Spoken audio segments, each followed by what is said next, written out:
हरि ओम।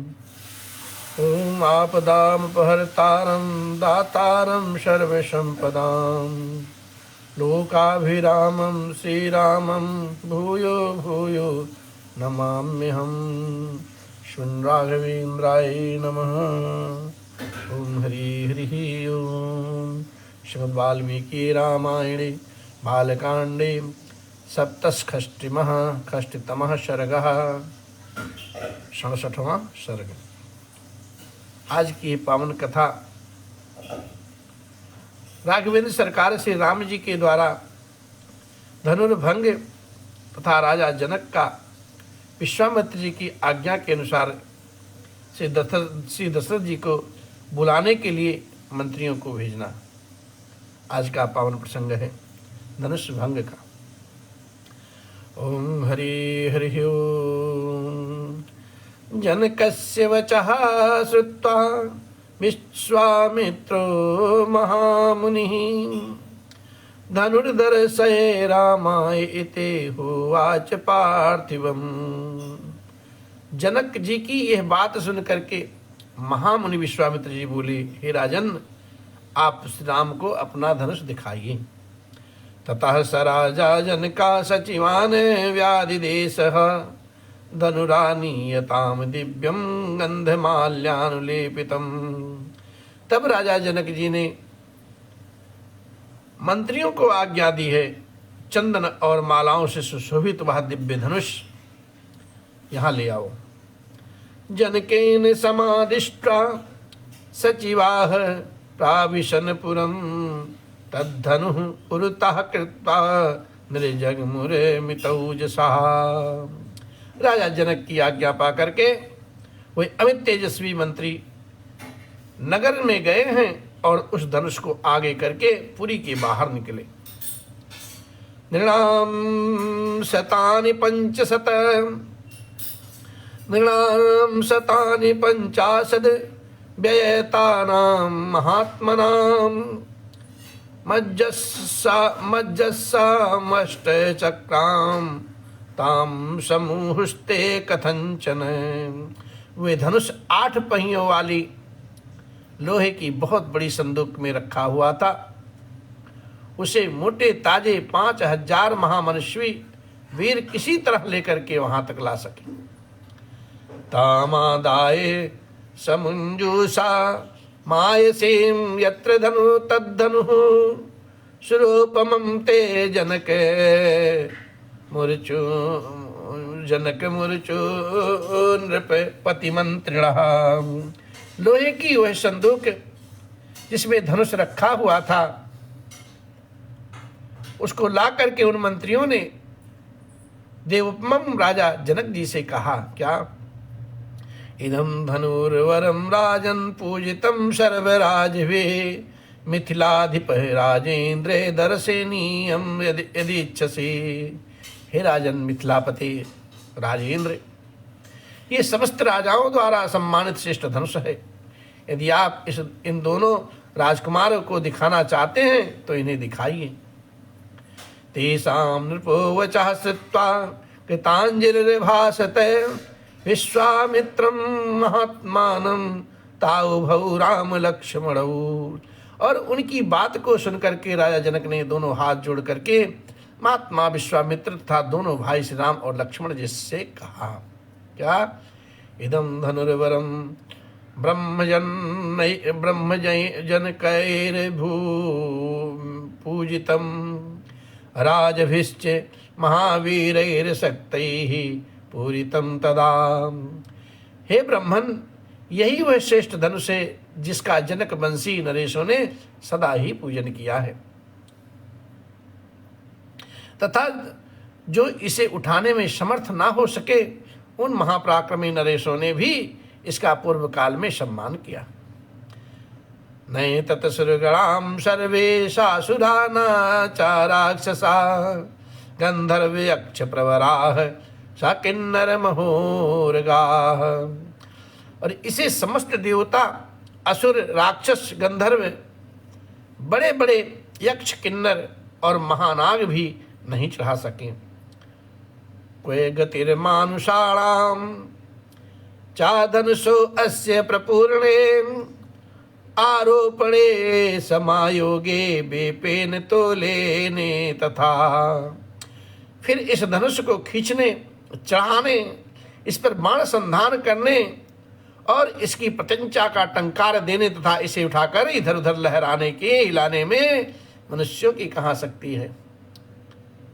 राजा जनक जी महाराज विश्वामित्र जी के समक्ष जहाँ राम और लक्ष्मण भैया विराजमान हैं, अपनी वाणी में बताते हैं, रखते हैं विचार अपना और कहते हैं तदे तदधंसाम श्रेष्ठ मानीतम मुनिपुंगव दर्श एतैन महाभागे अन्यो राजपुत्रयो। हे मुनिप्रवर, ये श्रेष्ठ धनुष यहाँ लाया गया है।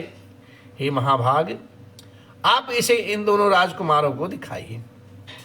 विश्वामित्र सरामस्तु श्रुत्वा जनक भाषितम वत्स राम धनु पश्य इति राघवम ब्रवीति। श्री राम सहित विश्वामित्र जी ने जनक जी का यह कथन सुन करके रघुनंदन श्री राम से कहा, वत्स राम, इस धनुष को देखो। महर्षिर वचनाद रामो यत्र तिष्ठति तद्धनु मंजूषाम ताम मावृत्ये दृष्ट्वा धनुरथा ब्रवीत। महर्षि जी की आज्ञा से श्री राम जी ने जिसमें ये धनुष था उस संदूक को खोल करके उस धनुष को देखा और कहा, इदं धनुर्वरम दिव्यम संस्पृशामि पाणिना यत्र यत्नवांश्च भविष्यामि तोलेन पूर्णे अपि वा। अच्छा, अब मैं इस दिव्य एवं श्रेष्ठ धनुष में हाथ लगाता हूं। मैं इसे उठाने और चढ़ाने का भी प्रयत्न करूंगा। बाडमित्य ब्रवीद राजा मुनिश्चे समभाषते लीलया सा धनुर्मध्ये जग्राह वचनान् मुने पश्यतां नृशृंग सहस्त्राणां बहुनाम रघुनंदनः आरोपयते सा धर्मात्मा सलीलमिव उद्धनुः सलीलमिव तद्धनुः। तब राजा और मुनि ने एक स्वर में कहा, हाँ हाँ, ऐसा ही करो।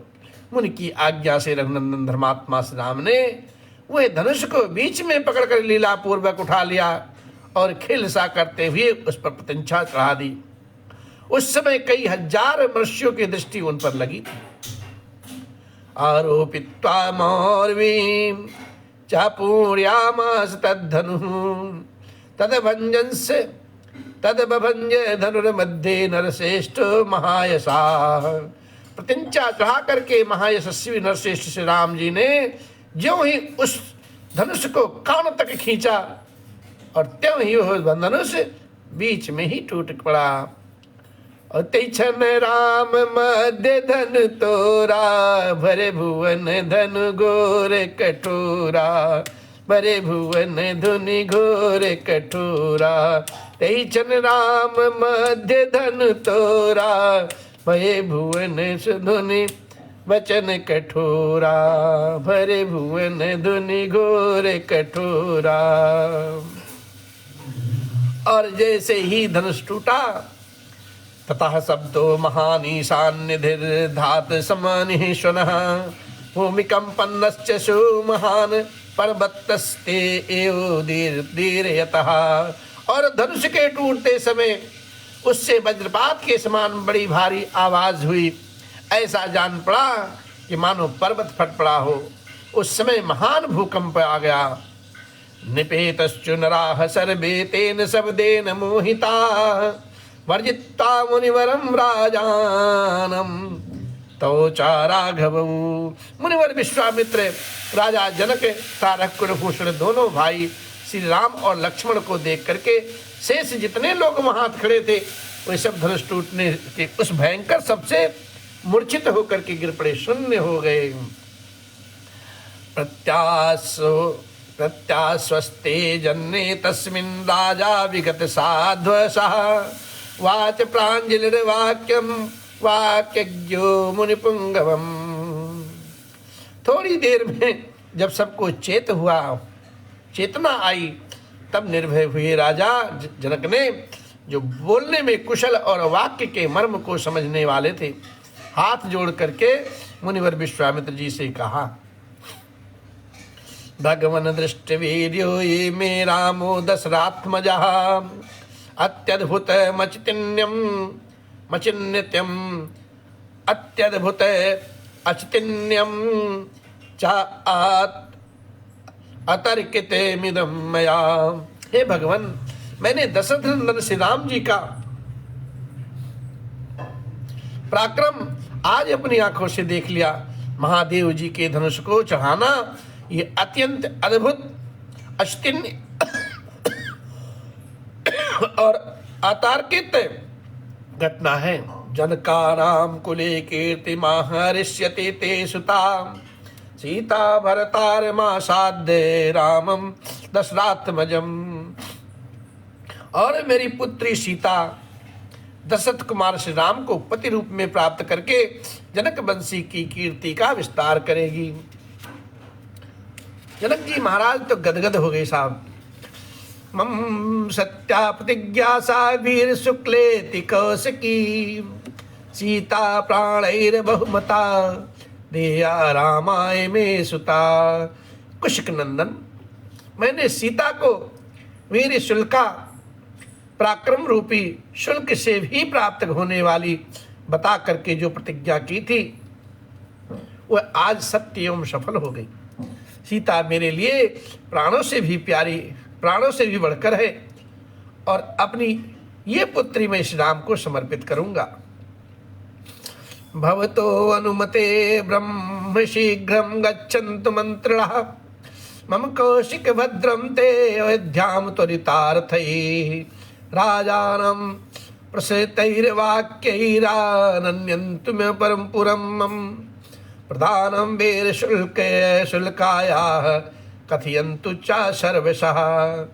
ब्रह्मन कुशिक नंदन, आपका कल्याण हो। यदि आपकी आज्ञा हो तो मेरे मंत्री रथ पर सवार होकर के बड़ी उतावली के साथ शीघ्र ही अवध को जाएं और विनय युक्त वचनों के द्वारा महाराज श्री दशरथ जी को मेरे नगर में लिवा लाएं। साथ ही यहाँ का सब समाचार बता करके यह निवेदन करें कि जिसके लिए पराक्रम का ही शुल्क नियत किया गया था, वही जनकपुरी श्री सीता का विवाह राघवेंद्र से रामचंद्र जी के साथ होने जा रहा है। ऐसी वाणी में जनक जी महाराज विश्वामित्र जी से याचना करते हैं। मुनिगुप्तो चाकाकुतस्थौ कथयन्तु नृपाय वै प्रेतयुक्तं तु राजन् मानयन्तु सुदुषु शीघ्र घागाहम्। ये लोग महाराज दशरथ से ये भी कह दें कि आपके दोनों पुत्र श्री राम और लक्ष्मण विश्वामित्र जी के द्वारा सुरक्षित हो मिथिला में पहुंच चुके हैं। इस प्रकार से प्रीति युक्त हुए राजा दशरथ को वे शीघ्रगामी सचिव जल्दी यहाँ बुला लावे। कौशिकस्तु तथेत्याह राजा चाभास्य मंत्रिणः अयोध्यां प्रेषयामास धर्मात्मा कृत शासनान् यथार्थं समाख्यातुमानेतुं चानृपं तथा। विश्वामित्र जी ने तथास्तु कह करके राजा की बात का समर्थन किया है। तब धर्मात्मा राजा जनक ने अपनी आज्ञा का पालन करने वाले मंत्रियों को समझा बुझा करके यहाँ का ठीक ठीक समाचार महाराज श्री दशरथ जी को बताने और उन्हें मिथिलापुरी में ले आने के लिए भेज दिया। इस प्रकार से आज की यह पावन कथा धनुर्भंग और महाराज श्री दशरथ जी को अवध में आने के लिए दूत भेजना का पावन प्रसंग 67वां सर्ग पूरा हुआ। श्री वाल्मीकि निर्मित आश्रामण आदि काव्य के बालकांड के अंतर्गत के 67वां सर्ग संपन्न हुआ। श्री राम जय जय राम, जय सिया राम जय जय सिया राम।